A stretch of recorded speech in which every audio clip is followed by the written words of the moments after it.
Olá, pessoal! Sejam todos bem-vindos. Mais um panorama do mercado para vocês. Estamos ao vivo aqui no Instagram da Nelógica. Vocês sabem que quinzenalmente a gente faz o panorama de mercado às 7 da noite com um convidado super especial, o Gustav Gorski, da Gap Economics. Bem-vindo, Gustav. Obrigado, pessoal. Boa noite a todos aí. Pessoal, não esqueçam, vou comandando aqui as pautas para o Gustav dar uma comentada no mercado de modo geral, mas também vão mandando as perguntas de vocês, que eu vou acompanhando aqui no meu celular, e aí eu vou fazendo para o Gustav, tá certo? A gente tem uma pauta aqui para seguir, Gustav. Vamos começando a falar aqui de dólar. Ontem a gente bateu a máxima em 8 semanas, né? Com essa aversão do risco global, muito em função do coronavírus. O que esperar para o dólar nas próximas semanas? Essa questão do vírus, né, o novo vírus chinês, muito se fala, isso é um exagero, ok, bastante casos, mas aqui no Brasil tem muito mais casos de dengue, esse tipo de coisa. De qualquer forma, faz todo sentido a reação ela ser desse tamanho, tá? Porque o objetivo de ter uma reação desse tamanho do ponto de vista de risco, ela é exatamente isso, é conter o risco. Então, quanto maior a reação, quanto maior a pandemia nesse sentido, assim, mais rápido essas coisas começam a ser contidas. Tá? Então, o próprio prefeito de Wuhan falou, olha, a gente demorou para se mexer aqui, a gente achava que não ia ser tão forte dessa maneira. Foi ele que saiu do cargo, né? Exatamente, ele inclusive abdicou. Sim. Então, faz todo sentido esse tipo de coisa. E faz todo sentido os ativos de risco, tá? Ou pelo menos a busca pelos ativos de menos risco começarem a acontecer. E aí responde no nosso câmbio, né? Todo mundo vai para os Estados Unidos, onde as coisas são mais tranquilas, o nosso câmbio obviamente se desvaloriza. Então é um movimento bem tranquilo de acontecer no mercado. Procura tá? de proteção, né? Então assim, o que a gente pode esperar? Hoje já foi um dia mais tranquilo para câmbio, mas a gente tem que acompanhar as notícias, né? São 11, 12 países já estão com pessoas contaminadas. Como é que vai ser a contenção? Imagina se isso passa para um país mais populoso. Tá? Então, acompanhar isso aí. O pessoal costuma dizer, você compra na pandemia e vende na vacina, né? Então, já está sendo trabalhada uma vacina, inclusive uma vacina, se eu não me engano, uma vacina que está sendo usada contra o vírus da AIDS, para se adaptar a isso aí. Mas tem que ficar, vai ser um momento de muita volatilidade, como foi ontem, como tem sido, e foi hoje também. Então, a gente tem que acompanhar essas notícias de perto, tá? Eu acho que não vai se acalmar tão rápido, em função de que a gente vai ver aí, talvez as informações elas não estejam todas claras para todo mundo, tá? Inclusive, mesmo até para os chineses. Então a gente pode ter alguma surpresa, tem que ficar bem atento aí, vai ser um início de fevereiro, final de janeiro, início de fevereiro bem conturbado aí. Acho que todo mês de janeiro foi bastante conturbado, né? A gente teve... E os sintomas acabam demorando, do coronavírus, né? Demoram, se não me engano, 14, 15 dias para serem detectados. Independente da gente ser ou não ser especialista em vírus, sim, tá? Faz todo sentido o mercado ficar bem nervoso. Mas a questão pode piorar, né? Daqui a uns 10, 15 dias a situação pode ficar pior. Pode, de novo, assim, a gente tem que, a gente tem que ficar bem atento, porque o mercado pode dar uma sacudida boa, tá? Por mais que eu acho que o câmbio já tenha desvalorizado bastante, tá? Eu acho que essas informações não são de controle. E, de novo, momentos desses faz todo sentido você ter uma percepção do risco bem mais acurada, você sente muito mais o risco e procura proteção. Tá certo. Vamos falar de commodities agora. Vamos. O preço do petróleo atingiu sua mínima em 3 meses. O que a gente tira daí? A China tá no meio de um feriado, né? Que é o maior Sim. feriado deles, que é um feriado que, inclusive, em função disso aí, está sendo estendido. Tá? É o dia 3 de fevereiro, né? Então a economia não vai andar até lá. Tá todo mundo receoso, muitas grandes cidades estão impossível, inclusive, você transitar na cidade. Então a economia não está andando. Tá? Então as commodities estão refletindo, olha, a China é o principal motor para commodities, esse cara aí vai ter primeiro trimestre do ano com uma desaceleração significativa, se não falando até de queda de PIB no primeiro trimestre na China, em função de você ficar aí 10, 15, 20 dias parado. Lembra o que aconteceu com a gente em 2018, quando a gente teve a greve dos caminhoneiros, né? Que a economia ficou parada durante 10 dias. Tá? O PIB foi negativo naquele trimestre no Brasil. Tá? Então, dá para fazer essa comparação. Então, faz todo sentido a gente, inclusive, dar continuidade para essa, digamos, essa reação que está tendo no preço das commodities. Quem é que mais é afetado e quem é mais líquido? O petróleo está caindo bastante. Então, assim, por mais que tenha o estresse da questão de oferta, né, a possibilidade de guerra, a OPEP controlando a oferta, a demanda nesse momento é que está começando a cair e o mercado está se antecipando a isso. Tá? Então, neste sentido, e se a gente chegar na conclusão que as coisas não vão se resolver tão rápida, essa questão do vírus, faz sentido esse mercado continuar realizando. Anotei aqui uma coisa pra gente lembrar, que a gente não tá tendo cotação do minério de ferro de Dalian, né? É importante... É isso aí, o mercado de ferro é um mercado de balcão, tá? Então você cota exatamente dentro do balcão no porto, tá? E como o porto está fechado, então esse negócio não está nem tendo cotação. A então, princípio assim, até o dia 3 aí de fevereiro. Isso aí. Então, mais uma dificuldade de você entender o que está acontecendo nesse mercado, né? Então, vai continuar isso aí, porque a gente não sabe qual é o tamanho do impacto econômico, a gente não sabe nem o tamanho do impacto dessa questão do vírus, tá? E muito menos medir o impacto econômico, a gente sabe que é para baixo, tá? E aí, copiando o que a gente teve no Brasil em 2018, greve dos caminhoneiros é um pouco do que pode ter lá, economia paralisada, nada funciona, tá? Então, o PIB caiu aqui, não sei se o PIB vai cair lá, mas o pessoal já vai começar a fazer conta. Enquanto está fazendo conta, os ativos estão se ajustando a isso. Já são 11 países infectados e isso está fazendo, a bolsa está balançando bastante globalmente, né, vamos dizer assim. Ontem a gente sentiu os efeitos. Vamos começar a botar aí também as coisas mais racionais, né? Faz todo sentido ativos de risco comportarem desse tamanho, mas principalmente os ativos que são afetados pela questão China, tá? Então, empresas que produzem commodities faz todo sentido. Agora, faz todo sentido um varejista que vende para dentro do Brasil se ajustar fortemente a isso? Parcialmente, né? Vai o mercado se ajustando em função das posições vendidas, mas esse cara tem que reagir de uma forma muito menos intensa do que um produtor de commodities. Tá? Então, tem que estar atento para isso, que é uma oportunidade. Ontem deu uma oportunidade muito grande aí em varejistas, em empresas ligadas à construção civil, que realizaram, eram ativos que estavam subindo bastante, tá? Óbvio que foi um motivo para a realização, mas não faz sentido, tá? Quer dizer que antes de ontem estava tudo errado. Então, é um pouco disso que me transpareceu nessa realização que teve em bolsa. Foi muito mais forte em commodities, mas também foi muito forte em alguns ativos ligados à economia interna, que tem absolutamente nada a ver com esse efeito do vírus. Daqui a pouco a gente vai falar um pouquinho mais sobre o mercado doméstico. A gente tem uma pergunta de um seguidor. Como vai ficar o câmbio nesses dias? Volátil. Tá certo. Bem volátil. Tá? A tendência de desvalorização, tá? Mas eu acho que a principal questão é a volatilidade. Então, tá atento para isso. Quem gosta de operar a volatilidade, esse é o momento para fazer.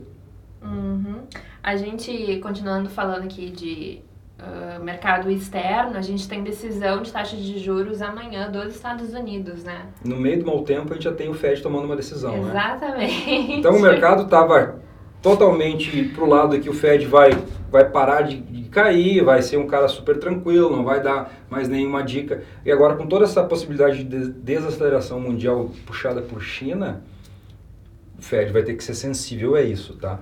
Então, isso aí já é fato. A desaceleração ela vai ser mais rápida do que se imaginava, porque a gente tem um fator que está limitando a oferta na economia chinesa, que é uma das principais no mundo. Tá? Então, o Fed vai ter que ser sensível a isso, e vamos ver se ele vai ser sensível no discurso, que eu acredito que é o mais provável, tá? Ou se ele vai ser sensível também na ação, que eu acho que é bem menos provável. Mas ele vai deixar o caminho aberto. Tá? Ainda de mercado externo, eu separei aqui o que o Banco Central Chinês falou que vai manter liquidez em nível razoavelmente amplo. É o momento da liquidez para que os mercados se ajustem, né? Então isso é positivo. Tá? Então as coisas não vão estar fáceis para eles lá durante um bom tempo. A gente teve aí uma queda ontem, agora já entrando em mercado doméstico, bastante expressiva, de 3,2%, se eu não me engano.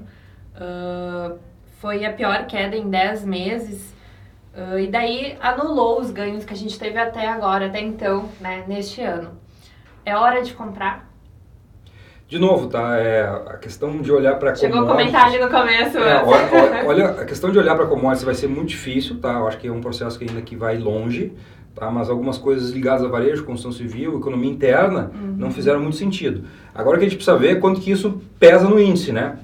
Porque a gente não está comprando, ou vai comprar direto esses ativos, ou vai comprar índice.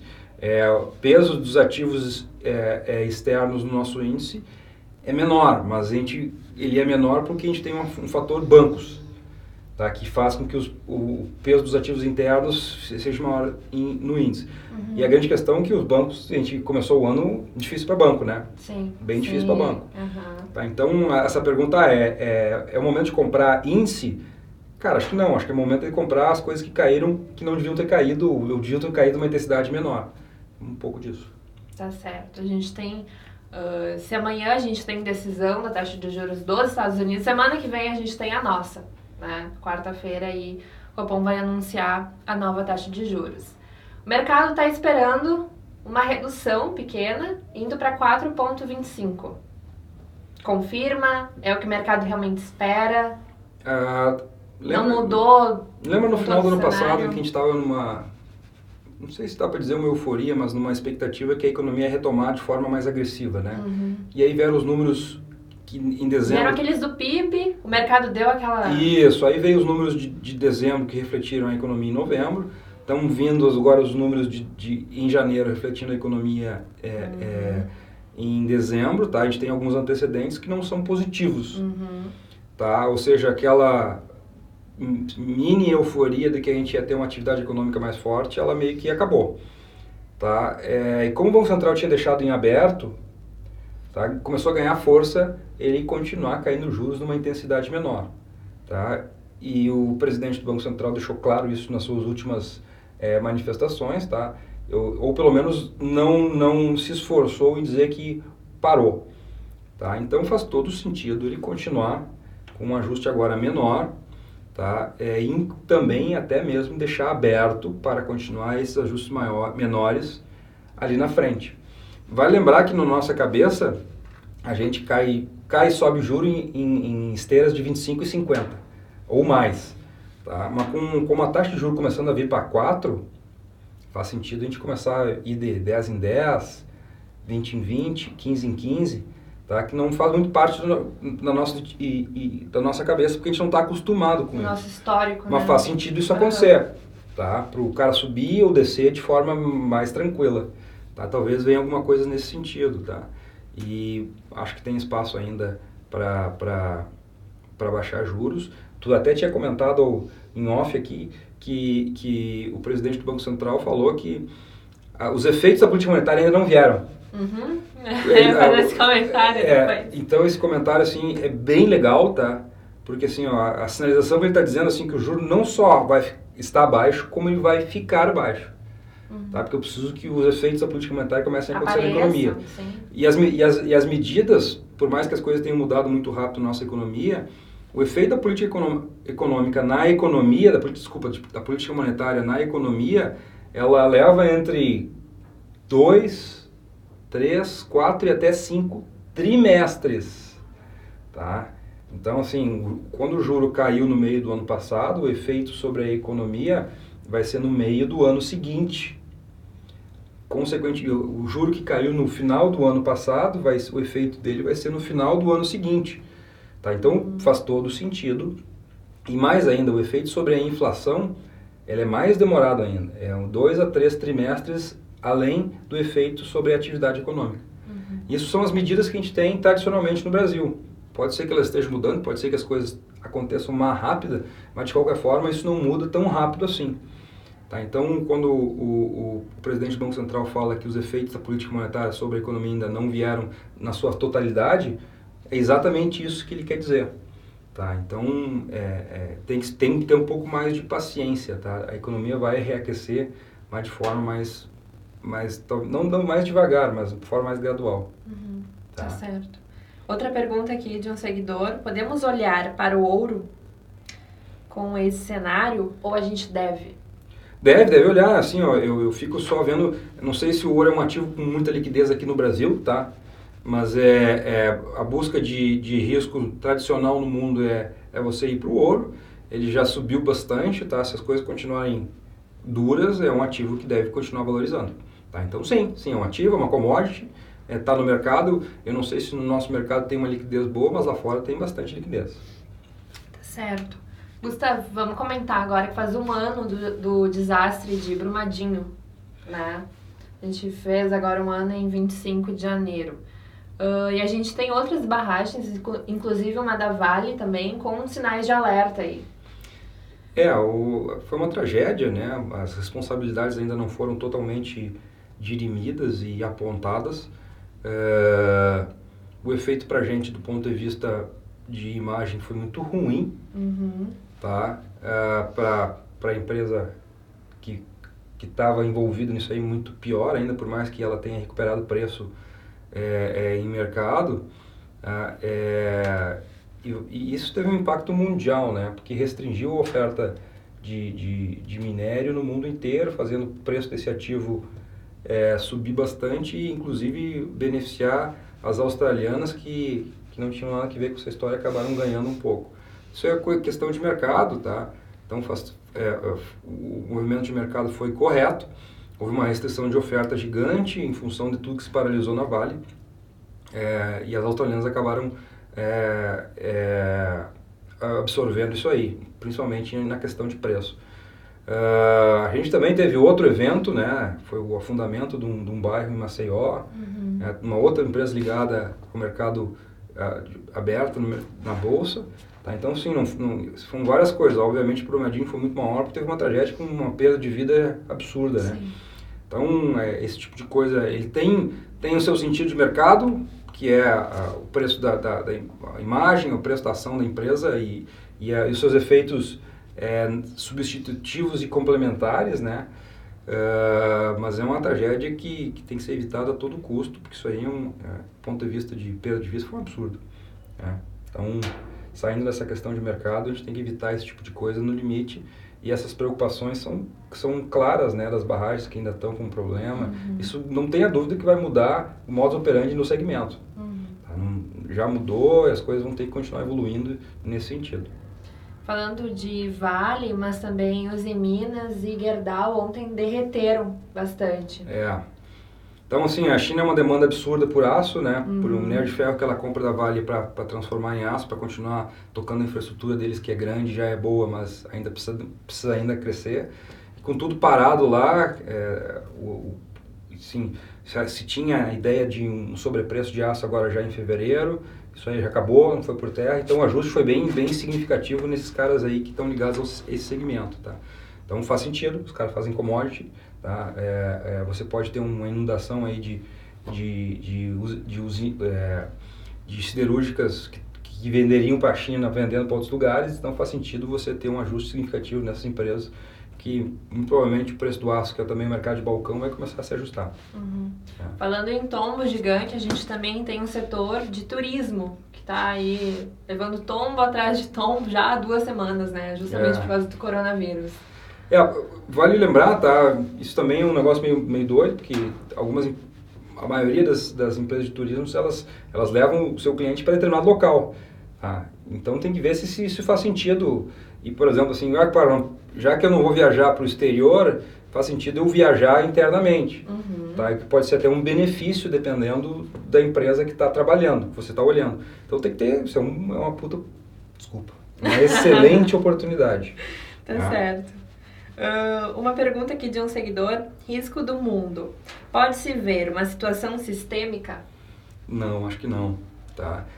Janeiro foi duro, tá? A gente teve o ataque dos Estados Unidos a uma figura grande do Irã, toda a briga que teve ali entre eles, cara, vamos entrar em guerra, o mundo vai entrar em guerra. Teve agora no final do mês essa questão do coronavírus, que já vinha falando desde o início do mês, ganhou uma força significativa nesse sentido. Então, foi um mês de muita dificuldade, tá? De muito criação de risco, às vezes com sentido, mas depois ela se dissipou rapidamente. Tá? Talvez isso não aconteça agora no coronavírus, mas acho que não é um sistêmico, acho que faz sentido Bolsa realizar, as coisas estão subindo pra caramba há um bom tempo, tá? Mas virar uma questão sistêmica de fechar a fronteira no mundo inteiro, a gente tem uma pandemia no mundo inteiro, acho que nós estamos longe disso aí. Tá certo. A gente teve Davos semana passada, é isso, né? Não tô ficando louco. Isso aí, tá. Isso aí. Já faz, pra mim parece que já faz um tempão, mas não. Guedes fez seu papel em Davos? Eu acredito que sim, tá? E é legal que, concomitante a Davos, a gente assinou um tratado aí, um acordo comercial com a Índia, que é uma economia grande e fechada como a gente, tá? Então, abrir esses mercados assim foram bacanas. Eu acho que o que se vendeu o ano passado em Davos se entregou, então é uma confirmação, as reformas aconteceram, tá? Talvez não no ritmo que se desejava, mas elas aconteceram, as privatizações se iniciaram, as concessões começaram a acontecer. Então se confirmou, né, uma história que foi vendida que não estava muito clara no início do ano passado. Então acho que isso é positivo. Acho que o investidor internacional ainda vai olhar o Brasil desconfiado. Ele precisa de mais confirmações. Essas confirmações vão vir com outras reformas? Davos, é isso aí, Davos já é um negócio. Cara, a gente veio aqui, falou que ia fazer isso o ano passado, estamos voltando aqui para dizer olha que só como a gente fez. Nós fizemos, pô, cara, é verdade. Sim. Então, assim, a continuidade disso que serão as confirmações. Tá? A continuidade das reformas, o início das privatizações mais fortes, né? Então, é importante, porque assim, o mundo não viu o Brasil ainda da forma que o investidor brasileiro está vendo, tá? A gente costuma dizer que o estrangeiro é mais lento, ele paga sempre a conta, tá? Talvez seja isso que esteja acontecendo, tá? Então, tem que ficar atento, eu acho que as coisas estão evoluindo bem, eu acho que é bom a gente ir devagar para não inflar nada aqui dentro e não gerar uma expectativa absurda. E como a gente terminou o ano passado com uma expectativa muito forte, tá? Eu acho que é bom conter um pouco e tudo que aconteceu em janeiro nos mostra isso. A gente tem riscos, a bolsa cai assim como sobe, tá? E a gente tem que se aproveitar dos dois momentos. É um pouco disso. Tá certo. Pessoal, vão mandando as perguntas, eu estou acompanhando aqui, então quem quer fazer ainda alguma pergunta, faça, porque estamos na reta final aqui do bate-papo. Gustavo, a gente teve uma captação do Tesouro Direto, um recorde de captação ano passado. O que a gente tira desse cenário? O brasileiro, ele está se dando conta de que poupança não dá mais, procurando outras oportunidades? Será que ele não tem que ir um pouquinho além também, diversificar, olhar para a renda variável? A gente teve recorde de captação de tesouro, recorde de CPF em bolsa. A gente teve um recorde de CPF em bolsa muito rápido. Muito rápido. Em um curto espaço de tempo, foi... Esses são os efeitos, né, que as pessoas estão percebendo da mudança estrutural que do ponto de vista de mercado tem um grande nome, que é a queda da Selic, né, que é a queda dos juros, que está todo mundo percebendo que esse negócio veio para ficar. Sim. E eu preciso começar a me mexer. Tá? Outra coisa também é a desbancarização do investimento. Tá? Todas as plataformas que estão aí trazendo um monte de opções para o cliente, diferentemente do que o cara tinha no banco. Tá? Obviamente que o investidor ficando um pouco mais sofisticado, nosso investidor ainda é um investidor pouco sofisticado, tá? Então assim, a sofisticação vai dar essa questão de diversificar um pouco mais a carteira, de procurar ativos que tem um pouco mais de risco mas te dão um pouco mais de retorno, tu entender que bolsa cai, bolsa sobe, uma bolsa cai também, tá? Então, então, assim, que são investimentos que maturam em determinado prazo, você está comprando um pedaço de um negócio que ele precisa começar a gerar receita, é aquela historinha do fundamentalismo que faz sentido, né? E no mesmo tempo, como a bolsa sobe e cai, aproveitar esses momentos para trading também. Então, eu acho que é um processo de maturação de uma mudança estrutural que a gente já vem há um bom tempo, tá? Ela na minha visão, recém começou. E as pessoas, obviamente, estão enxergando isso aí também, estão começando a se mexer. Então, espero que no próximo... Que a bolsa tenha... espero que no final desse ano a gente continue mais recordes de CPF, o Tesouro Direto, que hoje é uma ferramenta bacana, mas está começando a ficar também ruim, porque os juros caíram, então a gente vai ter que começar a procurar outras coisas, né? Então, que a gente tenha mais ativos de mercado aí para todo mundo. Mas pelo menos estamos falando de investimentos, né? Isso há um tempo atrás era um cenário que não se via. É isso aí. Isso aí. Então, acho que é bem importante isso aí continuar. Mas eu acho que vai acontecer também. Tá certo. Em termos gerais, próxima semana, ficar de olho em quê? Não, esse negócio, obviamente, do vírus, tá? Os efeitos disso aí, se vai ceder ou se vai ganhar uma proporção maior. E óbvio, eu acho que o mais importante, né, que é o que importa o mercado, os efeitos econômicos disso aí. Se a China vai começar a se mexer ou se vai continuar, ou se vai aumentar o nível de paralisia. Tá? Eu acho que não dá para ser especialista em vírus, a gente tem que começar a olhar os efeitos disso, principalmente os efeitos secundários. Tá? Não dá para olhar também vídeo, esses negócios, o cara dizendo que as pessoas estão tremendo, tem milhões dentro de hospitais, que a China vai construir um hospital em 15 dias, que isso... Outra coisa, que a China vai construir um hospital em 15 dias e isso vai resolver os problemas. Então, são coisas assim que não dá para ir nem para um lado para o outro, e ficar atento para os efeitos econômicos, que eles vão ser mais ou menos negativos. Tá? Então, isso os efeitos disso aí é que vão respaldar no preço dos ativos, que é onde a pessoa pode entrar e sair. Tá certo. Tá? Muito obrigada, Gustavo. Eu que agradeço. Estamos encerrando aqui, pessoal. Muito obrigada pela presença de vocês online. Quero dar um último recado aqui no nosso YouTube. Agora às 8 horas a gente vai lançar a segunda aula do curso Introdução ao Day Trade, tá certo? É um curso que contém 14 aulas para vocês, a gente vai lançar uma por dia. Ontem foi o lançamento, hoje vocês têm acesso à segunda aula às 8 horas. Então vão lá pro nosso YouTube, o YouTube da Nelogica, e confiram, tá certo? Obrigada novamente, Gustavo. Valeu, pessoal. Boa noite a todos. E até daqui a 2 semanas. Obrigada, pessoal.